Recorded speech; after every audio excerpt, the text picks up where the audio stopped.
Hello and welcome. I'm Pam of Healing Stars, and this is the new moon, 4th of May, and this is the energy of the goddess. It's Beltane. It's that time of year when we celebrate the planet Earth, green, flowers, everything's blossoming in the northern hemisphere. So let's look at the chart. Here's the sun and moon. Here they are, 14 degrees in Taurus, governed by Venus, currently in Aries. Now, Venus is Taurus's planet, and in Aries, it's not known to be in a good place. However, I disagree. Aries is the energy of the warrioress who gets things done, and she can fight for a cause. And what better cause than alerting everyone to global warming and pollution and our planet. They're inspired, of course, by Sir David Attenborough as well. So it's really over Easter in the UK, centre of London was occupied in a most peaceful manner by people demonstrating and bringing to our attention what's really happening and the need for political change. Now, change. Change is all about Uranus. So Uranus in Taurus, that revolution, that change is not going anywhere fast. The sun and moon, Taurus, notice the colour wheel that I use. This is a coral colour, and in our solar colour system, it's known as love or wisdom, which is rather beautiful. Now, Taurus is an earth sign, and we have a lot of earth energy at this new moon. We have Sun, the Moon, Uranus in Taurus, and we have Saturn, South Node, and Pluto over here in Capricorn.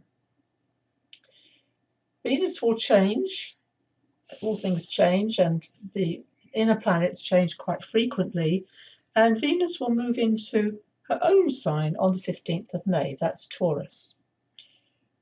Mercury is also very important at this time because Mercury is the winged messenger. And notice right at the end of Aries, and it moves into Taurus on Monday. And Monday, it will then be approaching, and it's very close even now, it will approach and it will join Uranus.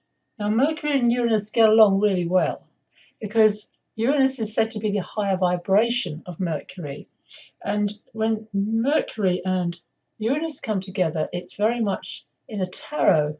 I would say it is the magician, without a doubt, the magician. So be aware after the new moon, but also around the new moon. The new moon takes 3 days. That's when the moon disappears. So the moon disappears on Friday, Saturday, Sunday, and reappears in the sky on Monday. And then it will be a very auspicious day because, as I've just said, Mercury is changing sign that day. Now, Mercury is also currently in a sextile. That means it's connecting up with Mars. Mars is in Gemini, Mercury's sign, and currently Mercury is in Aries, Mars's sign. And this is the ability to fight for a cause and get your voice heard. And in the UK, we've just had local elections, and sure enough, the public have voted. And Liberal Democrats, a minor party, has really gained a lot of seats in councils. Now, earth signs are prominent at this new moon because we have the Taurus and the Capricorn. We also have a lot of fire energy because we have Chiron and Venus and Jupiter in Sagittarius up the top there, looking exactly rising in the sky, set for London at this time of 23:45. But Jupiter and Mars are opposite each other as well. That's a lawyer. Lawyers often have Jupiter and Mars opposite in their charts. Reason being, so I've been told, they don't ask questions unless they know the answer, and they are advocates. They fight with words, Mars energy, in Gemini especially, for truth, justice. And that's Jupiter in Sagittarius. We have also to look out for Mars changing sign this month. Now, we have very little water energy at this new moon. We've only got one planet in a water sign, and that's Neptune down here in Pisces. So water is emotion, feelings. When Mars changes sign, which it does, it changes sign on the 16th of May.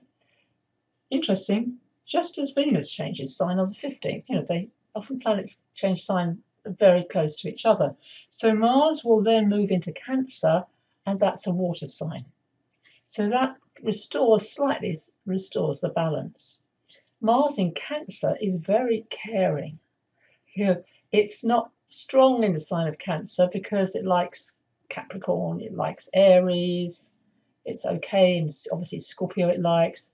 But in Cancer, it's all very much about the mother energy and self-care, taking action, Mars, to care for yourself. And that's very much the theme of a Taurus new moon. It's about pleasure, it's about being in the garden, it's about planting, especially Taurus, plant a seed or go out and buy a pot plant which you really like, which is really attractive, as a for instance, that has colour, not just green, but something you can nurture as well and care for and tend, all Cancerian things there. Now, the fight Mars and Jupiter can also be construed as a fight with God. Now, frequently I've heard people talk about the imposter syndrome. They don't feel they're good enough. So what happens is that work really hard, try to prove themselves. And of course, this is not true. It's that the work of the ego is to say, oh, you're a fraud, you're a failure, even though you might have years and years of experience in the work you do. And it can trip us up. And note, it is the ego holding us back. Neptune in Pisces is very much about relinquishing ego, about tuning into something higher than ourselves. And it is, if you notice Neptune down here, connecting up really well with that North Node in Cancer and the South Node with Saturn and the South Node and Pluto there. So it's forming an alliance. Now, let's make a little comment about the South Node and Saturn. Saturn has just gone retrograde this week on Tuesday, Monday, Tuesday, depending on your time zone. All planets, apart from the Sun and Moon, go retrograde, and it's not unusual, but it's holding the energy of the South Node, which is also always retrograde, and Pluto is now also retrograde. So this is very karmic, deep stuff is coming up, and it is time for healing. The Sun and Moon are in a very good relationship with the Earth energy of the Saturn, South Node, Pluto. Very, very good, and that will increase over the next week as well. Karma is the South Node, past lives or ancestral patterns. And if you've heard of epigenetics, this is now validated by science. I'll explain a bit more maybe at another time. But also Mars, up here, Gemini again, is this green, little dotted green line. That's an aspect called an inconjunct. And basically it means letting go. So what needs to be let go of? Well, Mars is opinions in Gemini, things that you're holding on to, belief systems I'd also bring in there, but anger, frustration. How many times do you get frustrated with a computer, as a for instance? Something doesn't work. So as Mars moves away from that, which it will, as I said, by the middle of the month, this is a time for true spring cleaning, not just of your home or your garden, but your mind, what your mind focuses on.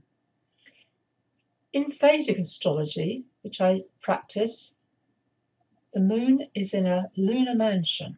There are 27 lunar mansions. And this lunar mansion is called Varani, and it's a really relevant lunar mansion because it's all about birth, but it's also about big transformations with the love and support to everything that is alive. and it translates as the bearer of new life.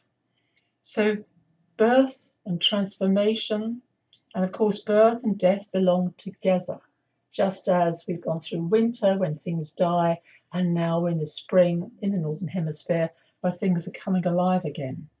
So you can, over the next few days, make your wish list of what you want to grow, nurture, that gives you pleasure, Taurus, happiness.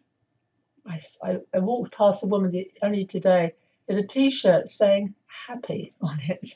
A wonderful sign. I smiled, of course, at seeing that.